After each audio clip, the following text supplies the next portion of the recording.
Hola, hoy voy a presentar algunos científicos relacionados con lo que nos interesa, pero más desde el punto de vista de cómo ellos veían la vida que de sus descubrimientos científicos.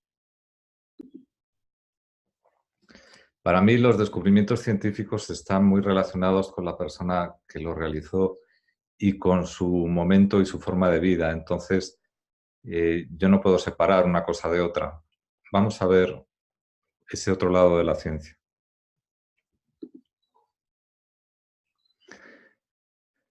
Bueno, cuando los científicos entran en determinadas profundidades, parece que desde hace tiempo lo que experimentan son estados ampliados de conciencia. Y esto comienza a ser muy frecuente a principios del siglo pasado y es algo como que se ha mantenido en muchas de las experiencias de los científicos más conocidos, ¿no? Y esto hace que comiencen a cuestionar lo que nosotros entendemos por realidad. Ven como algo que está más allá. Por ejemplo, pues este señor que no necesita presentación, un día dijo que un ser humano es aparentemente algo limitado en el espacio y el tiempo, que se experimenta a sí mismo como algo aislado, pero que esto es una ilusión óptica. Y si vemos a Irving Schrödinger, que fue uno de los padres de la física cuántica, dice algo más parecido, pero de una forma más práctica, ¿no? Que es que lo que nosotros observamos como cuerpos físicos son solo variaciones en la estructura del espacio. Es decir, como si no tuvieran identidad propia, como si no tuviéramos identidad propia.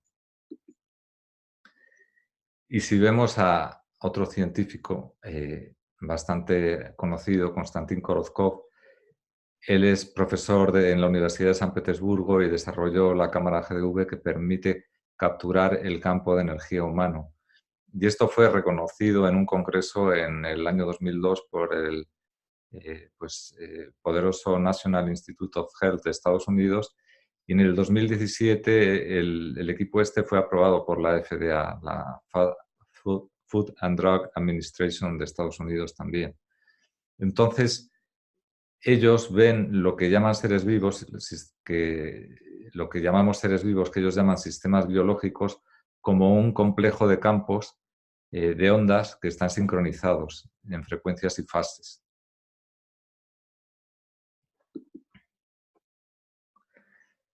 Por otro lado, hay otra idea que también parece que prevalece en estos científicos, que es acerca de la unidad con todo lo que existe, ¿no?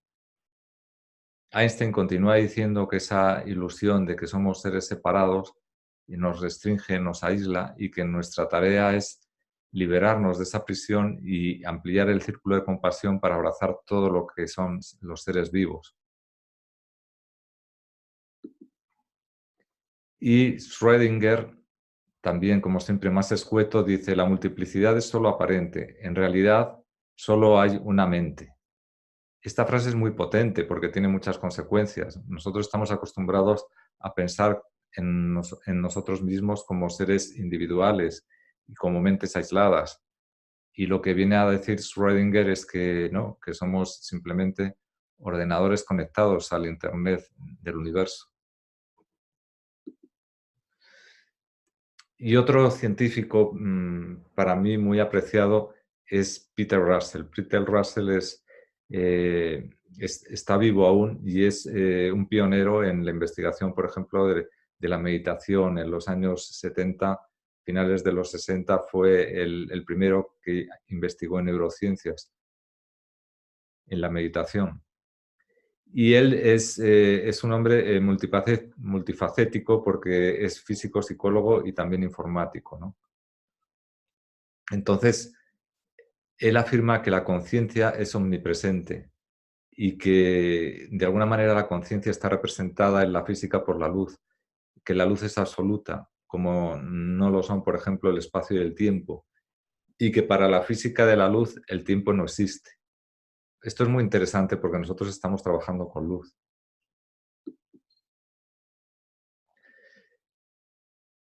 También otro personaje para mí muy valioso es Edward Bach. Edward Bach fue un médico inglés que a los 30 años lo había obtenido todo. Era cirujano, bacteriólogo, inmunólogo, había desarrollado vacunas, era jefe con 30 años de una sección muy importante del Hospital Universitario de Londres y tenía consulta en la zona de Londres más reconocida, ¿no? Y él investigó primero como inmunólogo, luego como homeópata, y llegó un momento en que dijo, aquí falta algo, hay algo que los médicos no estamos viendo, y tuvo el valor de dejarlo todo, dejar todos sus puestos, los libros que él había escrito, y se marchó al campo a investigar. Y a través de eso pudo desarrollar el sistema floral que lleva su nombre, y desarrolló, para lograrlo, desarrolló el sistema de radiación solar, es decir, ponía las flores flotando sobre agua de manantial y permitía que los rayos de sol pasaran a través de ellas, es decir, que los fotones imprimieran la frecuencia de la flor en el agua que estaba debajo. Y él tiene una frase muy significativa que le define mucho: todo verdadero conocimiento viene solo de nuestro interior.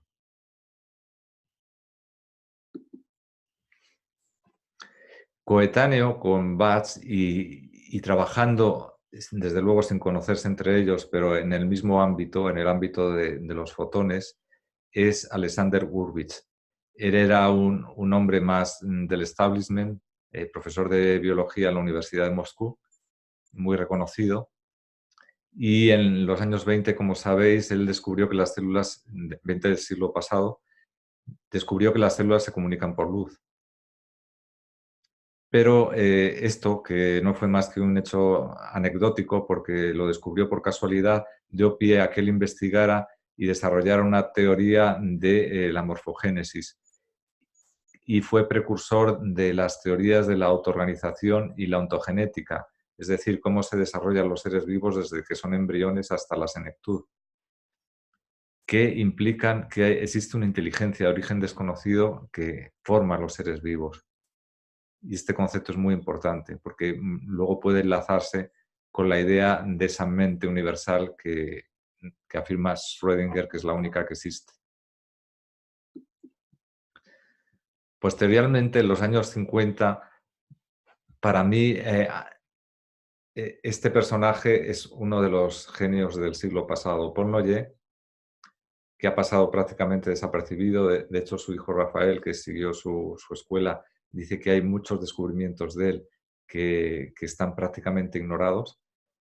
Paul Noye descubre el comienzo del lenguaje de la luz, de cómo la luz se comunica internamente en el cuerpo para desarrollar toda esa capacidad de inteligencia que permite a los billones de células coordinarse, ¿no? Y encuentra 7 frecuencias fundamentales a los cuales los seres vivos, en concreto los seres humanos y los mamíferos, responden, y las relaciona con las distintas fases del embrión. Todo esto es la base del sistema de información que existe en el organismo y que hoy en día, gracias a la física cuántica, se está empezando a descubrir. Él fue un personaje increíble. Él estaba estudiando ingeniería, estuvo a punto de morirse de una enfermedad y entonces estudió medicina. Y ahí pudo enlazar los conocimientos de ingeniería con los de medicina y adelantarse en su tiempo una barbaridad.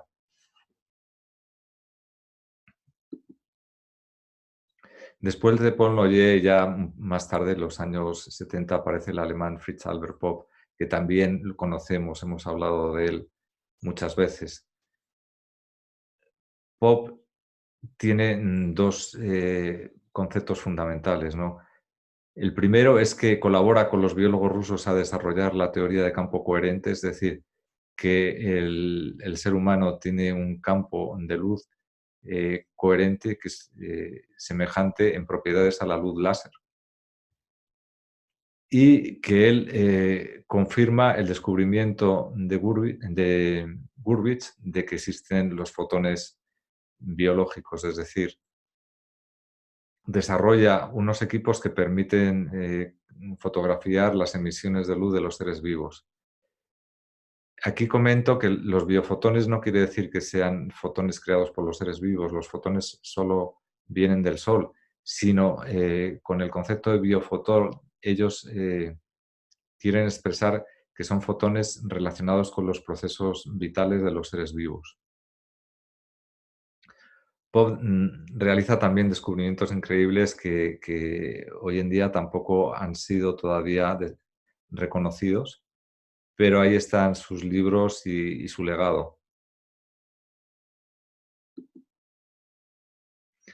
Entonces, lo que vemos en estas pequeñas pinceladas de estos grandes científicos son tres conceptos que para mí son básicos para el nuevo paradigma que está emergiendo ya desde hace un siglo.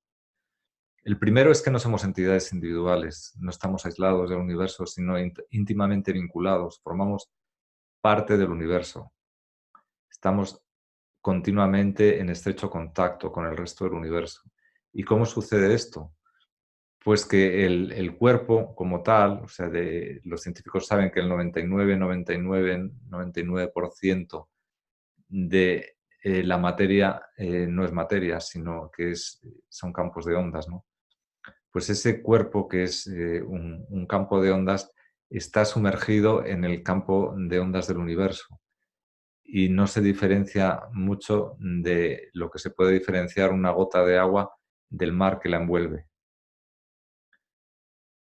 Ese es el segundo concepto. Estamos unidos al universo porque somos un campo de ondas que está fluctuando continuamente en el espacio-tiempo. Y el tercer concepto, que es, digamos, el más disruptivo, es que existe una sola conciencia, una sola inteligencia. Estamos acostumbrados a pensar en términos de yo individual y de mi inteligencia, y en realidad, pues como comentábamos antes, es muy probable que no seamos más que ordenadores conectados al gran ordenador central de Internet. Entonces, partiendo de estos principios se puede desarrollar un nuevo modelo de la vida y del ser humano mucho más amigable y mucho más empático y compasivo.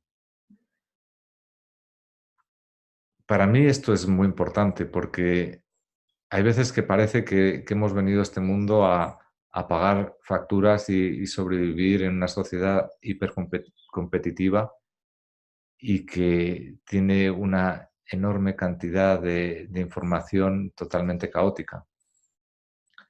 Pero en realidad venimos a manifestar lo que realmente somos, esa inteligencia universal.